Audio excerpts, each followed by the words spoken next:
JD Vance kicked off Jimmy Kimmel's show after heated clash.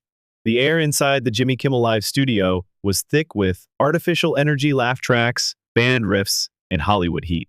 The crowd was ready for a night of punchlines and trending clips. But JD Vance wasn't here to be anyone's punchline. He walked in without entourage, just a junior aide trailing behind holding policy briefs no one would ever ask about. The producers had booked him as a wild card. The guy who wrote Hillbilly Elegy, Trump's favorite author, good TV.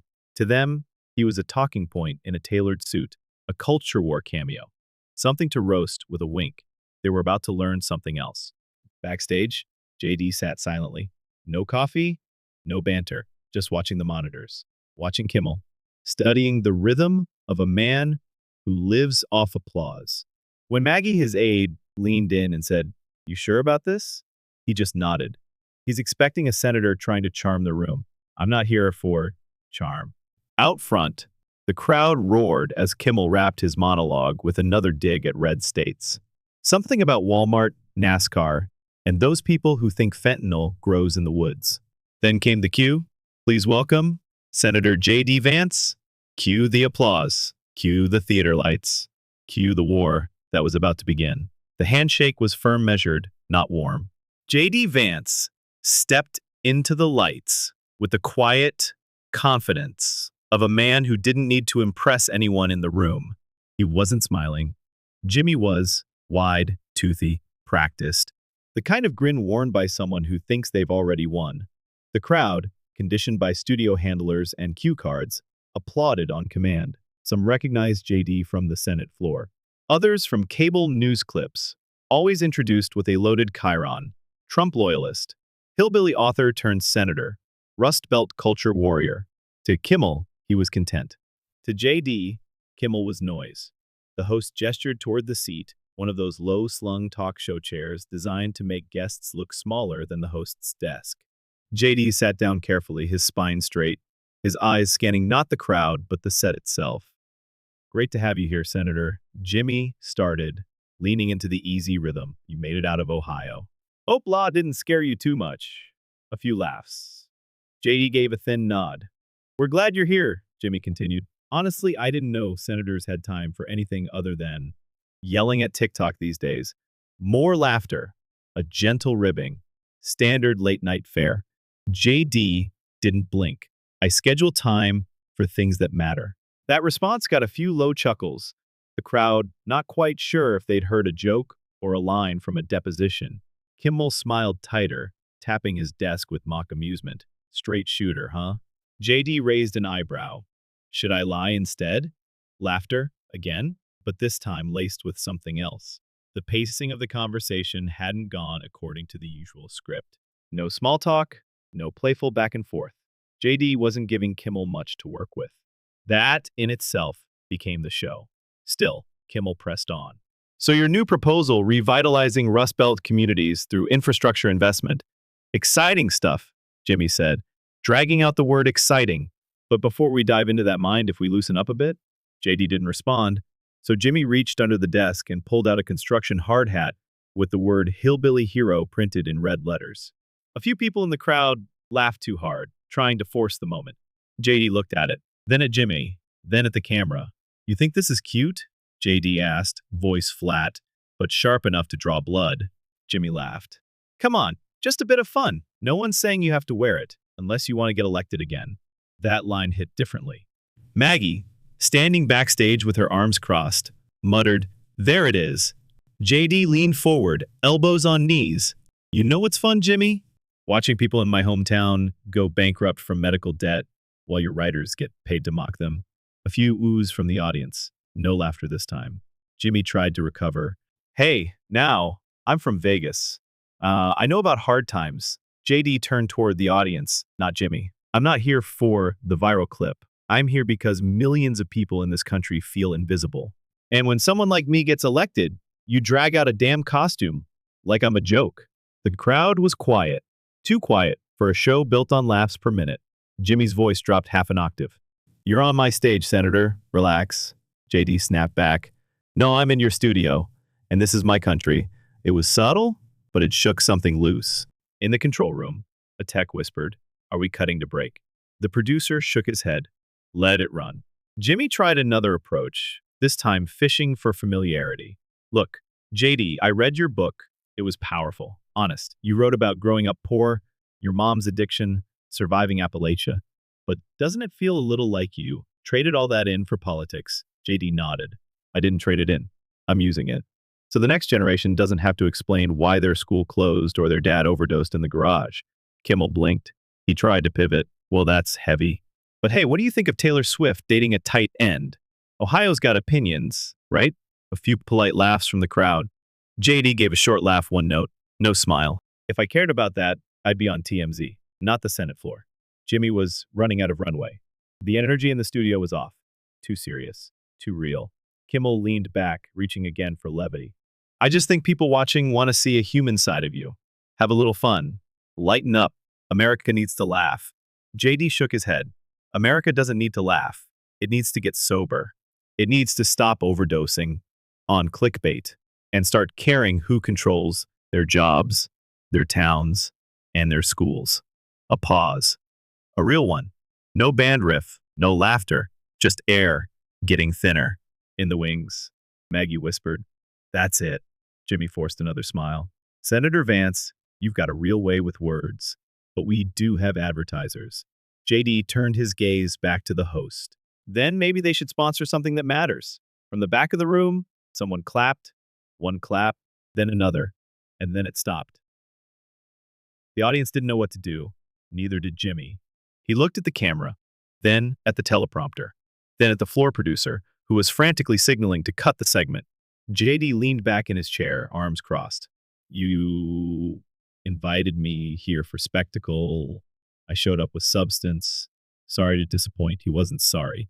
And he wasn't finished. He didn't raise his voice. He didn't pound the table.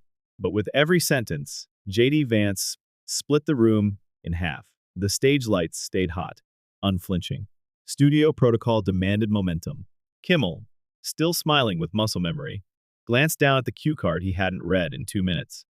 On it was a list of prepared questions. Funniest moment in the Senate. Would you ever run for president? Name 3 things you love about California. He set the card aside. Let's bring it back to the book, Jimmy said, reaching. Hillbilly Elegy, a bestseller Netflix movie. You really struck a chord with people, especially about identity, about struggling with who you are versus who they want you to be.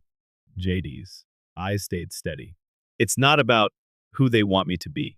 It's about remembering who raised me, who I buried, who I had to forgive to become someone. Jimmy nodded slowly. Right. And yet, now you're in politics. Which means if we're being honest, you're also part of the machine. Isn't that ironic? That was the slip. JD didn't flinch. I'm not part of the machine, he said. I'm inside the building trying to shut it off. The audience stirred, some clapped. Others hesitated. The tone of the show had shifted from satire to something closer to testimony. Jimmy tried to reset. Okay, let me ask you this. Do you think maybe, just maybe, some people think you're angry? A little too serious? People tune in to laugh. You show up with funeral energy. JD looked at him like a surgeon weighing whether to operate. My town lost 3 kids to fentanyl this summer. You want me to crack a joke about it? A pause. Longer than expected. Jimmy blinked. Looked to the audience for backup. There were no laughs, only silence. Somewhere near the back, a woman murmured God under her breath. Maggie, still backstage, let out a breath. She knew the pivot was coming. Look, Jimmy said, his voice lighter again, strained. I'm just saying it's okay to have a little fun with it. You're a senator, but you're also a public figure now. It's part of the job. JD's head tilted. Fun, huh? Jimmy smiled. Yeah, like what's your guilty pleasure? What do you binge watch? JD didn't smile back. The opioid crisis. A few awkward chuckles from the front row. One person laughed a little too hard, then stopped as JD's expression didn't change. Jimmy cleared his throat. That's not really a show. JD leaned forward, voice steady. It is. You just don't stream it. You ignore it. You satirize it. You pretend it doesn't happen because it doesn't trend. Jimmy opened his mouth, but JD was still speaking. Every time someone like me walks onto a stage like this, I already know the playbook. They'll cut a clip, make it about a soundbite, and call it outrage. They'll throw up a headline that says, Senator melts down on Kimmel. But I'm not melting. I'm telling you what this country looks like when the cameras are off. No one in the audience was clapping now. The energy had turned.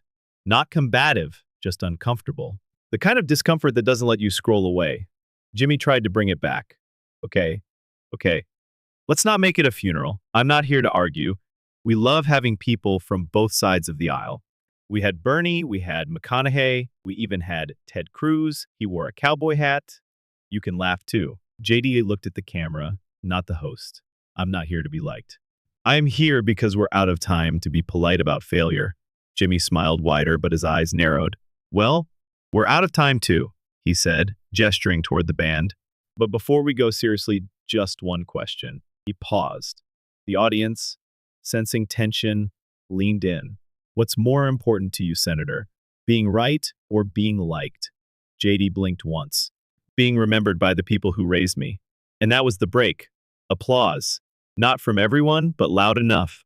A man near the aisle stood and clapped slowly. Others followed. Scattered cheers. Mixed reactions. Someone booed. Another person shouted, "Get off the soapbox!" JD stood slowly, calm, measured. This isn't a soapbox, it's a megaphone. You just didn't like the sound. Maggie was already moving. Not toward the stage, but toward the exit. She knew JD wasn't going to sit back down. Jimmy tried one last time to salvage the moment. Okay, that's our show for tonight. Let's give it up for Senator JD Vance. Some clapped. Others didn't. A few yelled over each other. JD turned to leave, but paused at the edge of the stage. And Jimmy turned tense. You asked if I was angry. He looked to the audience. I'm not, but millions of people are. And one day, they'll be sitting in these seats, not to laugh, but to ask how we let it get this far. Then he walked off. No wave, no smile, no thank you. Just a man leaving behind the echo of something real. The applause track didn't kick in this time. The studio didn't know what came next. And that was the point. The moment JD Vance disappeared behind the curtain, the room didn't erupt. It didn't cheer. It didn't boo. It hung. A half clap here, a murmured wow there. Phones were out, but nobody was quite sure what they were filming anymore. Jimmy Kimmel was still seated at his desk, one hand on the cue cards, the other resting on his knee like a man who just narrowly missed getting hit by a truck. He stared at the desk for a beat too long, then gave a tight chuckle, forced, brittle. Well, he said into the silence, he definitely won't be doing karaoke with us after the show. Scattered laughter, too sharp, too nervous, like breaking glass in a quiet room. From the wings, the showrunner was already on a headset. Cut to break. Now, do it clean. The band kicked in, horns blaring like a fire alarm, trying to drown out the burn. But even the music sounded awkward now, bright. Synthetic notes echoing through a space no longer built for comedy. Backstage, JD walked without urgency. Maggie caught up in 3 strides. Well, she said, voice calm. That's going viral. JD didn't respond. He just kept walking, passing interns and camera crew who all avoided his gaze like he was carrying a live wire through the hallway. You good? Maggie asked, softer now. He nodded once. I didn't raise my voice. You didn't have to, she said. The control room was a mess of blinking lights and whispered panic. What's the tone on Twitter? A producer asked. Confused. Half are calling it a meltdown. Half are calling it a revolution. An assistant replied, eyes glued to a social media dashboard. Who's trending? The director asked. Vance walkout. Hashtag Kimmel cracked. Hashtag not your prop. The director rubbed his eyes. Jesus. Meanwhile, on the internet clips were already circulating. JD's line, I'm not angry, but millions of people are, was being set to dramatic music, uploaded with black and white filters, and captioned like political campaign ads. Others posted edits with laugh tracks over Jimmy's face, zooming in on his forced grin. Progressive Twitter accused JD of being calculated. Conservative Twitter called it bravery. Independents posted popcorn emojis.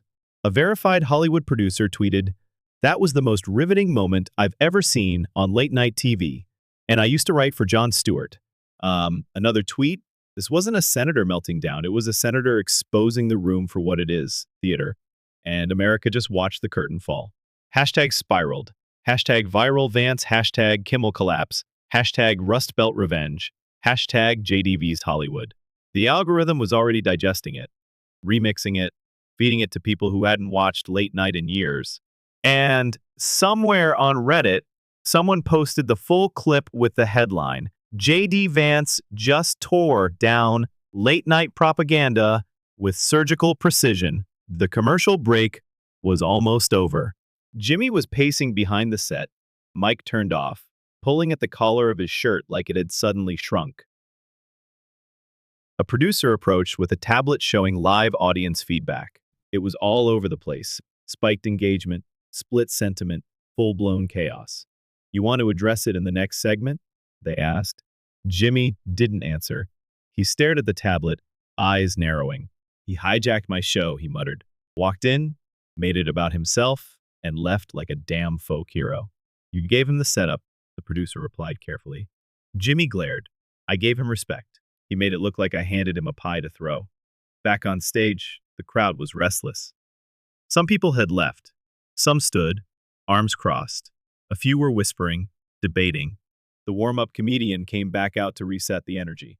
Hey folks, let's give it up for Jimmy, huh? What a segment. Let's get those smiles back next up. We've got a magician and a baby goat. Who doesn't love a goat? Nobody clapped. The goat backstage bleated once. Even it knew this wasn't the same show anymore. Emails were flying. PR firms were calling. Sponsors were already reaching out, some applauding the authenticity. Others not thrilled that a political grenade had just gone off during prime time. One executive messaged bluntly, I hope that was worth the clicks. A junior producer typed back, it will be by morning.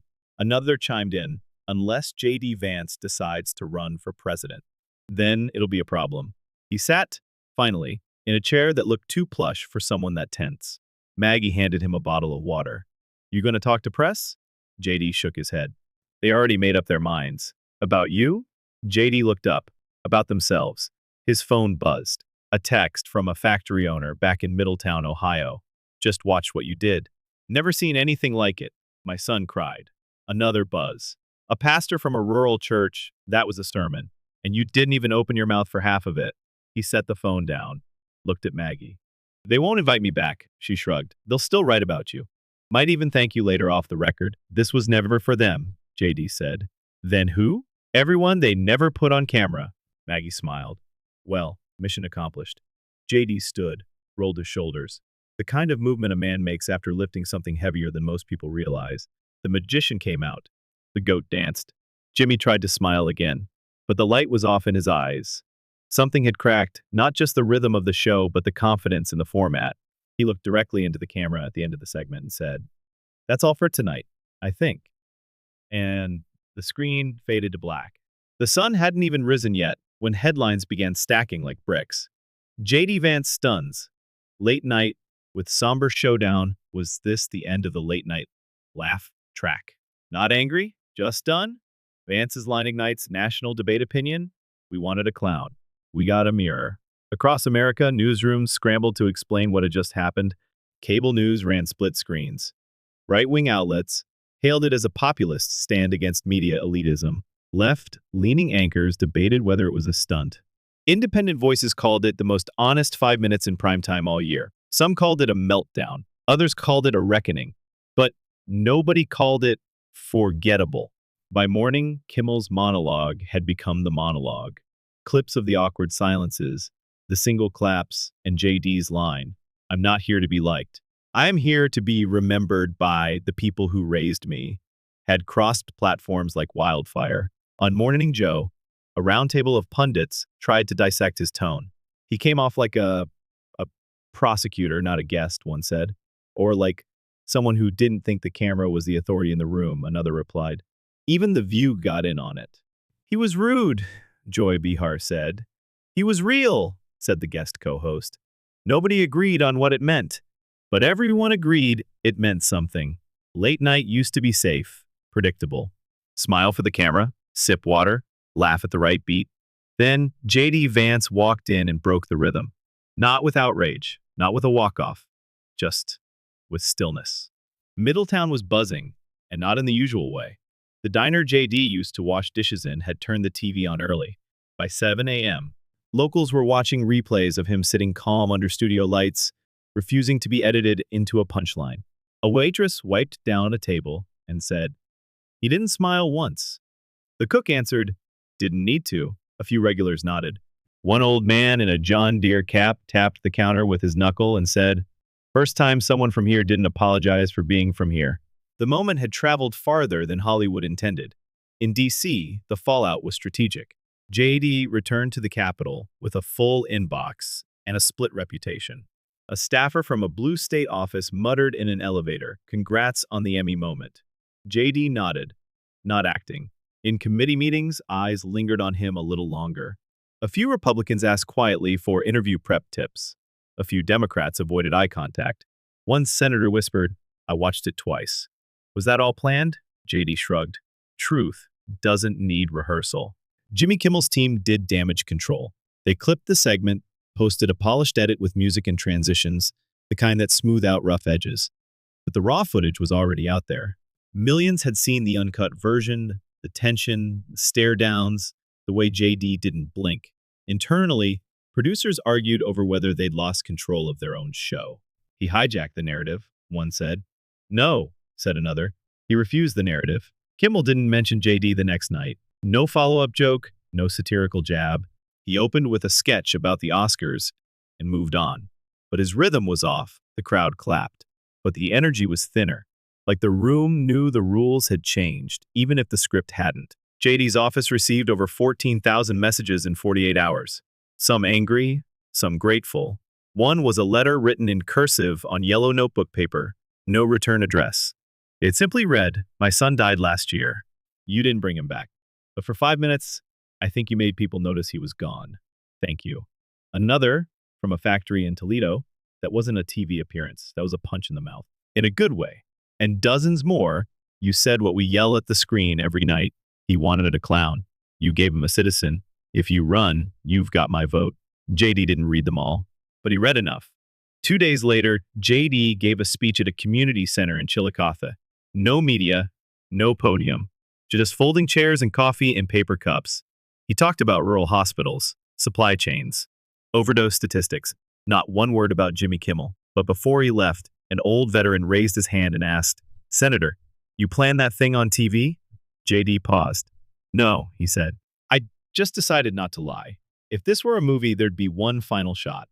It wouldn't be on a soundstage. It would be in a Midwest living room. A TV on mute. JD's face frozen on screen. A mother watching, baby on her lap, eyes tired but focused.